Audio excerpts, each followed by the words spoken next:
like to ask, I've been feeling this fatigue quite often.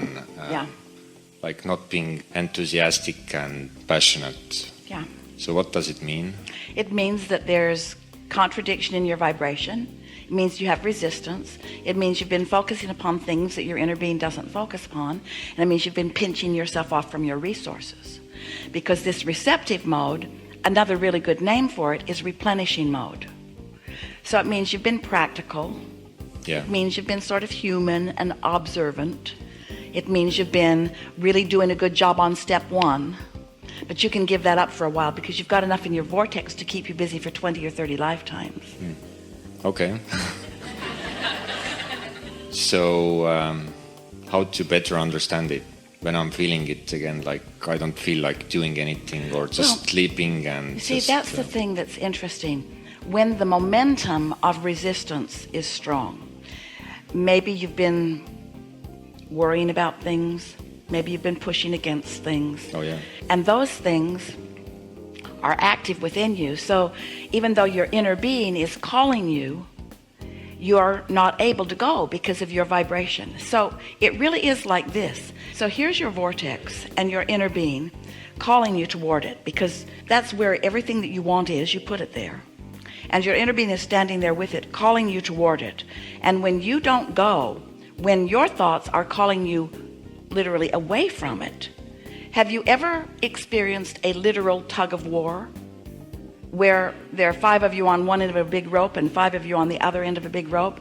If you are equally matched, it is exhausting. It's exhausting. You just can't keep that up. Pretty soon you want a nap. And so that's sort of what's going on. And so the good news is you wouldn't be exhausted if your inner being weren't calling you, because if your inner being weren't calling you, there'd be no struggle. So it's about letting go of the struggle. It's about letting go of what's bothering you, which isn't an easy thing to do.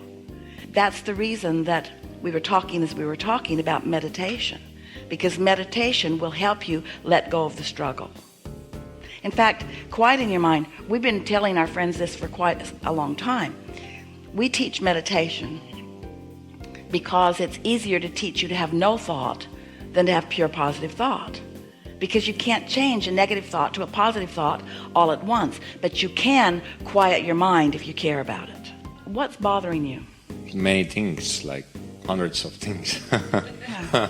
So we have some questions for you. Yeah. Have you been listening to us for a while, or is Yeah, a few years. Do you accept that when you're bothered by something, that you're automatically asking for something, for an improvement? Yeah. And do you believe that you've been asking, and do you believe that the asking is strong? Do you believe that your inner being really knows what you want and is on it and is calling you? So we want to ask you, all of you really, because you're not so different from almost everyone. Esther was watching television the other day. She was watching politics. And and then she felt like she was going to die. She felt lifeless in her body, and she actually thought that she might want to die. And then she began to laugh, and she was all alone while she was having this experience. And she held out her hand as if it was a little cup full of poison, and she just kept touching.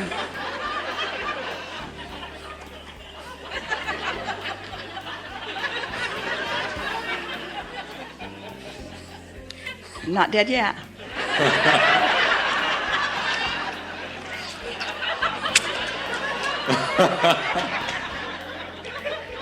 Because she knows that when she focuses upon things that she cannot do anything about and feels the injustice of them and feels empathy for those who are feeling the discomfort of them, that she has put herself in a powerless place. So much so that she really was feeling lifeless. Now, fortunately, Esther knows. She knows that she can meditate. She knows that she can quiet her mind. She knows that she will bounce back quickly. In fact, we think that's what goes on with so many of you. You're so good at bouncing back, you're willing to eat poison. But what we want you to understand is life is supposed to feel good to you. And so eat a little of it. That's what contrast is. And launch your rockets of desire. And then get general enough in your thoughts. That's what meditation will do. It will quiet your mind back to the basics enough that then new thoughts about all of those new pathways can be made. It's like this.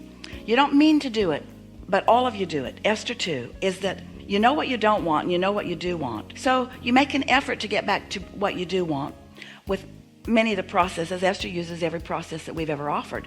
Focus wheels. She writes thousands of focus wheels. She tries to get on rampages of appreciation. In other words, she tries to find positive thought.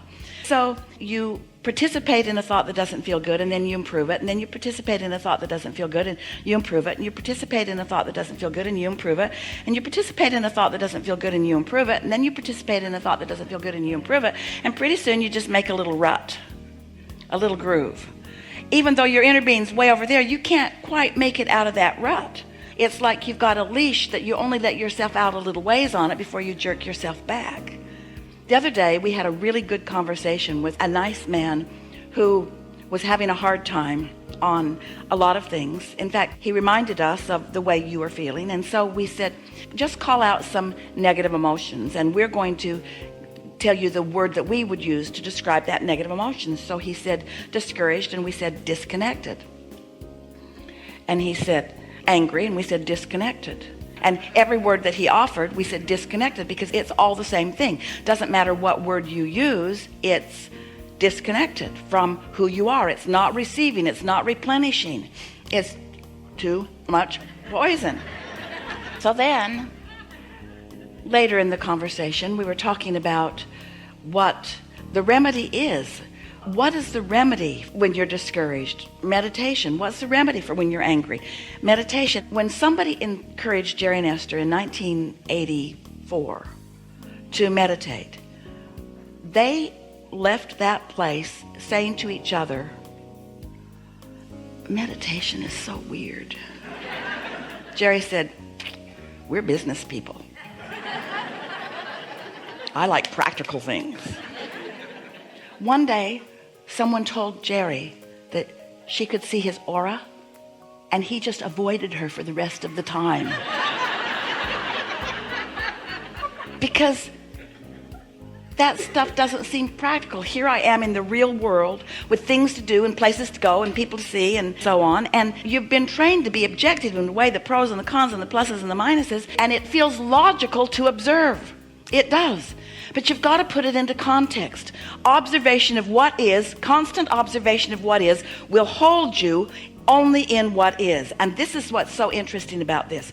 As you have been observing what is and launching a rocket, and observing what is and launching a rocket, and observing what is and launching a rocket, and here's your inner being over here with all of these rockets calling you over here. But when you keep observing only what is and you don't go, it is exhausting. You gotta go, which means you've got to find some way of letting go of what is. And you don't have to let go of what is all day long.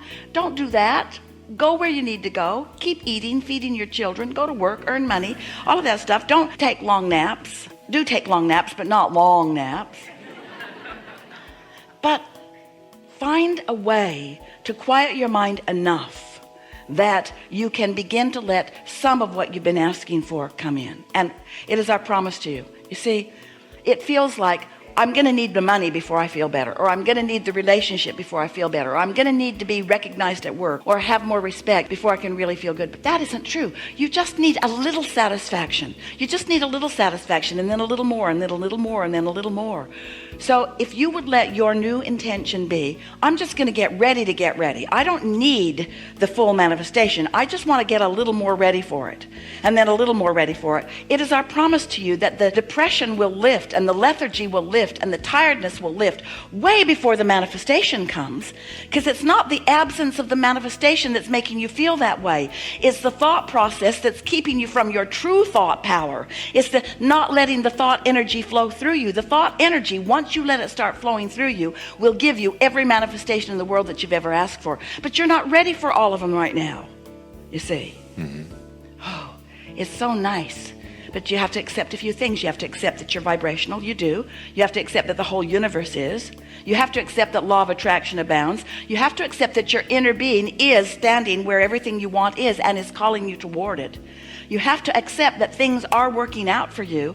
We're asking you to give up some prejudices that you've been using against yourself for a very long time. And we know some people just think that's just crazy talk. Don't look at what's around me and get off in some la-la land. Yeah, that's a good place, off there, and focus. We understand how crazy it might seem to a very practical minded person, but you ask us a question and we gave you an answer. You've got to hook back up to your power. And here's the thing, the power never went away. It never went away. It's always ready for you to be ready. You've just got to get yourself in the vicinity of it. First time Esther sat to meditate, she'd never meditated before. She counted her breathing and she felt detachment right away. And she liked it so much, she wanted to keep doing it. Well, they set a timer for 15 minutes and right away she felt that. And she said, let's do it again. So they set the timer for 15 more minutes. And Jerry's thinking, oh, here we go. Because Esther does tend to be all or nothing, as you may have noticed. We know that you accept the vibrational basis of the universe. But the piece that most don't understand is the power that your inner being has. The importance that your inner being has in the way you feel. Your inner being is not calling you to anything that life hasn't caused you to ask for. So it's not like you're a puppet on a string. If we were translating for your inner being precisely, your inner being would be saying, all through your life, you've been sorting and sifting and you've been making requests, and we know every single one of them. And they're all lined up here, and many of them have dovetailed together. And they have gathered such a current, a force of nature, a vibrational frequency that you're not ready for it yet. It's too big. It started before you were even born. You've added to it every day since, and you've got to find some way of acclimating to this, because you're just going to bounce off of it right now. You try to approach it, you're not ready any more than you could set your radio dial on 98.7 and listen to what's being broadcast on 101. The frequencies have to match up. So meditation will help you to sync your frequencies. And once your frequencies are synced, not very important things will bring you satisfaction.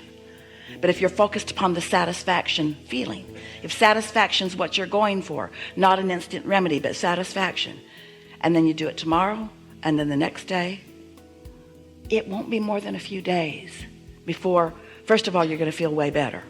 And then significant ideas will begin to flow to you and you'll be off and running. We're not kidding you even a little bit.